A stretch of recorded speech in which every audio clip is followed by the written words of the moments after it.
let's get cracking. We'll start with Fraser Dayton from Sky Sports News. Go ahead, Fraser. Hi, Dom. How are you doing?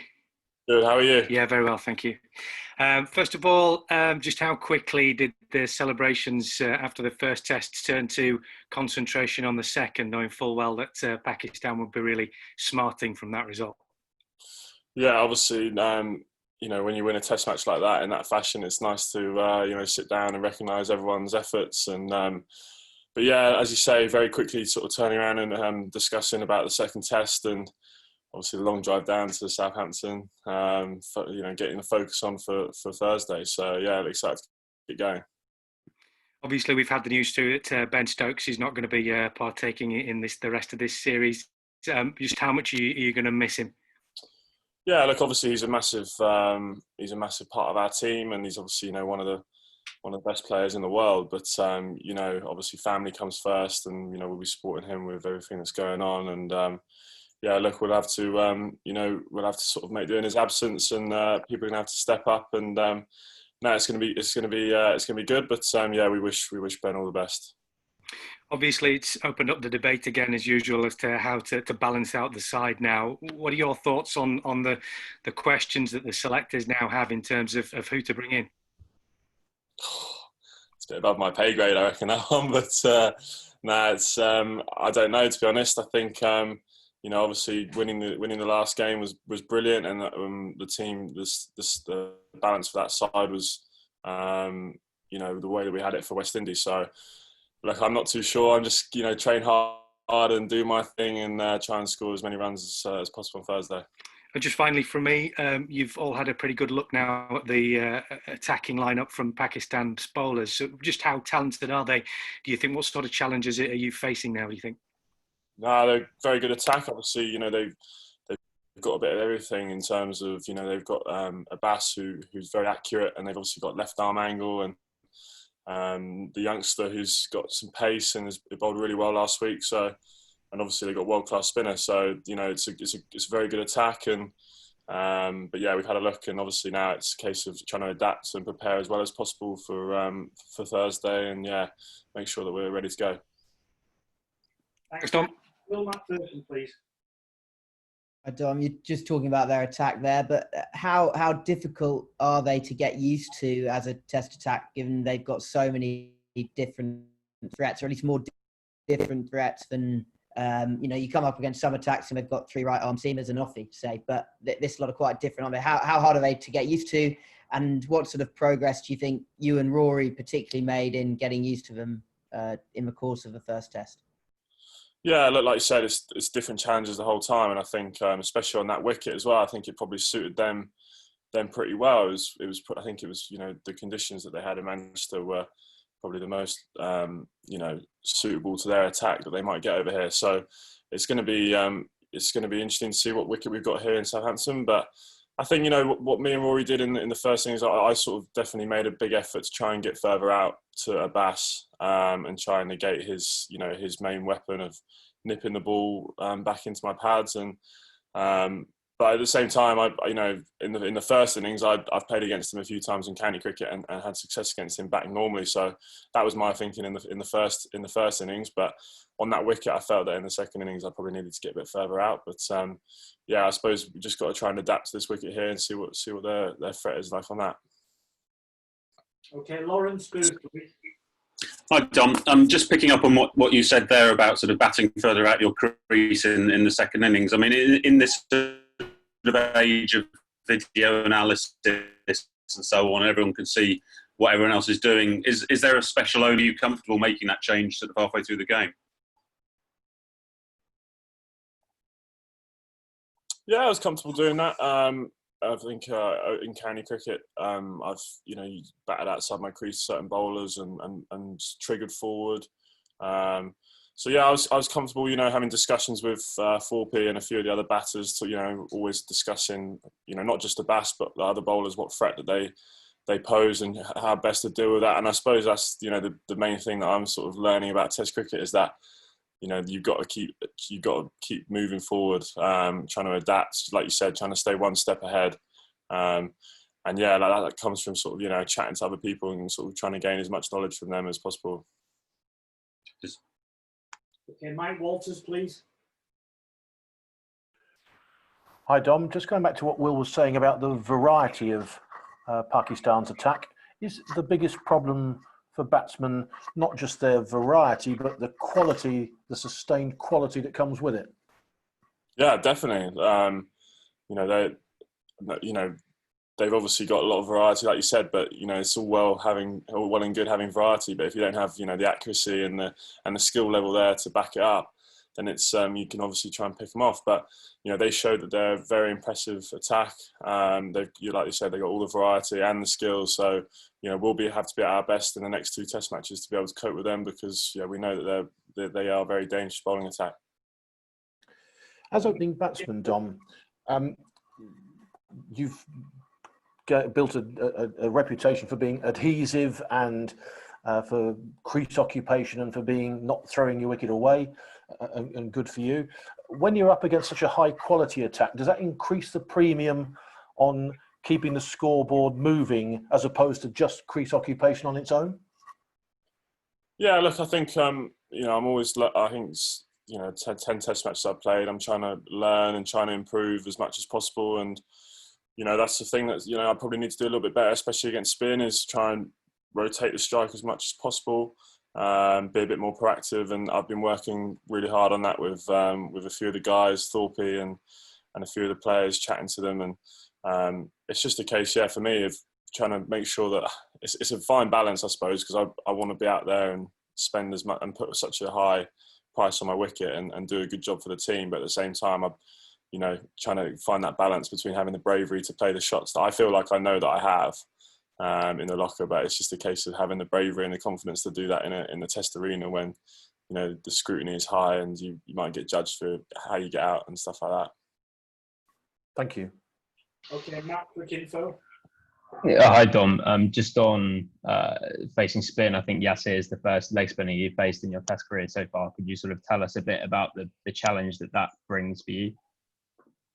Yeah, look, he's a good bowler. Obviously on that wicket as well, it was. I think he said to one of our players that it was on that 4th day, it was better than bowling in Dubai. So it was good for good conditions for a spinner. But yeah, good challenge, and it's it's always good to test yourself against the best. And I think I was obviously extremely disappointed with the way I got out in that second innings, because I'd worked really hard and I'd been really disciplined against him, and I did feel like I wanted to be that person, to be there, not out at the end when we chased that down, but wasn't to be. And try and learn from those mistakes. And just on the work you've been doing against spin, obviously we don't know for sure yet, but meant to be touring Sri Lanka and India this winter. Is that one of the reasons you feel like it's such an important work on for you? Yeah, I think definitely. I think there's things against pace bowlers that I'm working on as well. I suppose just the case for me. I feel confident in playing spin, and I have done. And I suppose when you get to this level and suddenly loads of eyes are on you, and you maybe not scoring as quickly as other people in the team, you get judged. And I've always felt very confident and scored runs against good bowlers in county cricket. But when you get to international cricket, I suppose with the spotlight being on you, you get those things sort of pointed out a bit more. And it's just made me think that I need to work a bit harder. And playing with when you're batting with someone like Ruti at the other end, who's making playing spin look pretty easy, and it makes me think that I need to try and take my game against spin to the next level. Ali Martin, please. Hi Dom. Hi mate. Just a quick one. At the start of the summer, you sort of spoke about the kind of hard work that you put in physically, and you kind of been inspired by Ben Stokes to get and others to sort of get yourself in the most sort of peak condition you could be. I was just wondering, thinking back to that run out, which was a pretty key moment in terms of bowling out Pakistan's second innings. I was just wondering, it's a bit tricky because it's a parallel universe, but do you think that run out happens if you haven't put that work in, or how do you sort of view that?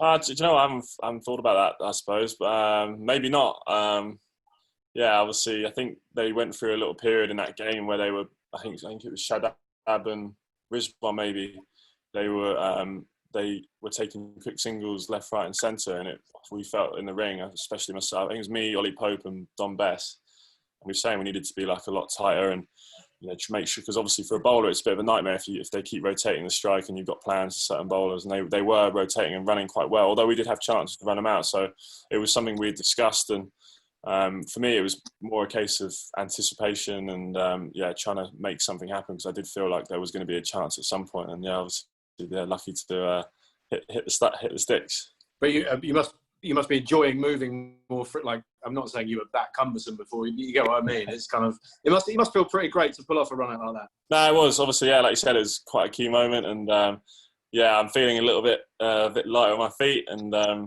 it's good, for sure. I mean, obviously losing the weight and stuff has been nice, and although I did feel a bit more tired after my 100 in the second test against West Indies, which is, I think, was probably my body getting used to batting with a bit less weight on me. Cracking, cheers. And two more, Nicole and John Etheridge. Hi Dom, what sort of stuff are you doing to keep the weight down? Are you following a special diet? Are you doing lots of running, or is it just the cricket keeps you because it's so draining?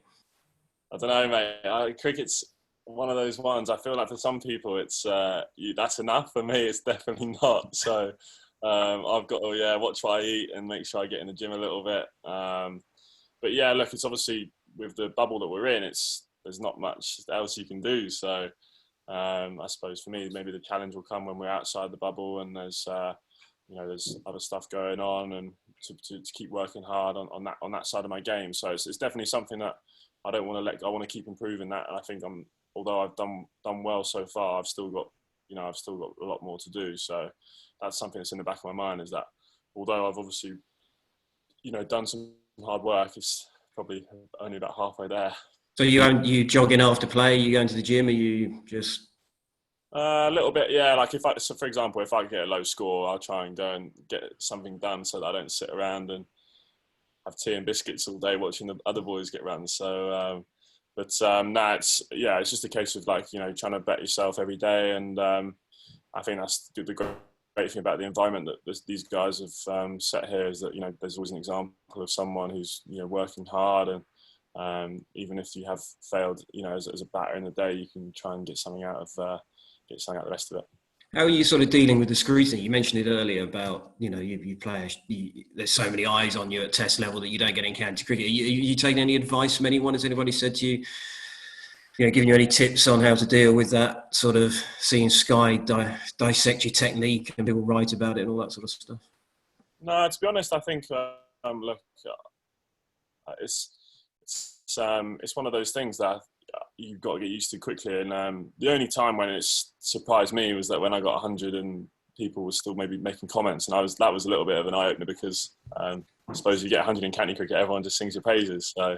But I suppose, that was probably the only time. But I just, have my family that I chat to, my close mates, and obviously I know that if my teammates think I'm doing something not right, they'll tell me. So, it's that just trying to stick to people that are close to me. Yeah.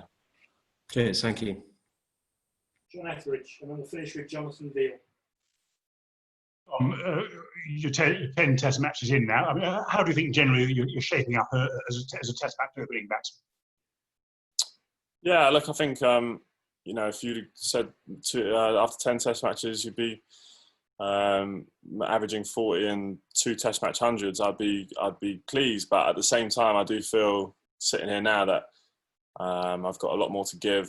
I've only sort of shown myself to a certain level at this stage, and I do feel like I've let opportunities slip to score maybe 400 or 500s. I know that might be sounding greedy, and it might sound a bit unrealistic, but that's the way I think, and I think that I just need to keep trying to build on what I'm doing and try and take the positives, and try and score a few more big scores this summer.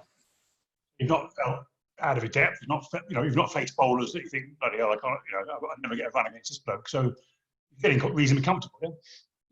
Yeah, look, I think the secret is, it does feel tough at times, and there is periods, where bowlers bowl well at you, and you do feel like, oh my goodness, I'm not sure how I'm gonna score big runs against this guy. But it's just a case of getting through that, and as people always say, batting does get easier, and that's something that I try and do. And I do feel, I'm starting to feel more comfortable every time I get out to bat, and yeah, it's obviously there are some amazing bowlers out there, but I'll always back myself.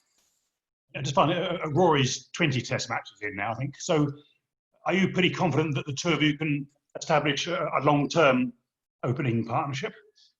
Yeah, I hope so. Yeah, I mean, I think obviously, I think Burns would probably say the same as me. I think we've both, knowing his character and the way that he thinks about the game, he's similar to me, and I know that he'd be greedy and say that he'd like a few more hundreds, and I think that's probably something that's is good for us to drive us hopefully as a partnership forward and make each other, having that sort of little competition of maybe who scores more hundreds or whatever, and will stand us in good stead. And yeah, hopefully, obviously good friends with him and played with him a lot in my career, and hopefully, yeah, the amount of, we can play a lot more games together for England.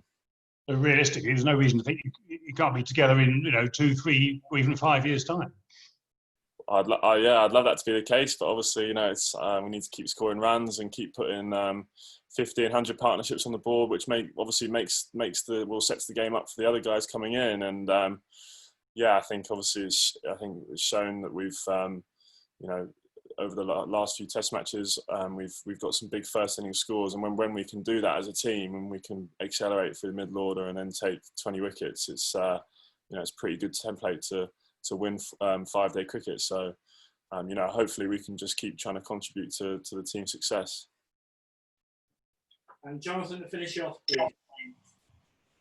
Hi there, Tom. Just going back to Ben Stokes, there's been quite a few players leave the bubble this summer for personal reasons. Has it been harder than you expected it to be locked away at the stadium and everything? Sorry, I was breaking up a little bit there. Just with Ben's just the latest player of quite a few to leave for personal reasons, leave the bubble for personal reasons. Has it been harder than you expected it to be, being locked in the stadiums? Yeah, look, I think obviously for Ben and Dan, it's different. It's for their family, and that's family's most important thing. I think for the guys who for us, it's been it's obviously not been normal, so it's obviously different, and I think it's been great to be back playing and being back around the lads and having that sort of dressing room environment and banter going along. But obviously, it's a bit easier for me, I think, because I don't have like a wife or kids and stuff. So I know that maybe it might be tougher for some of the other guys who are away from their families for a long period of time. But yeah, I think it hasn't been normal. So it's been great to be back, but at the same time, it's been different. Thank you. Brilliant. Thanks, guys. See you soon. Cheers.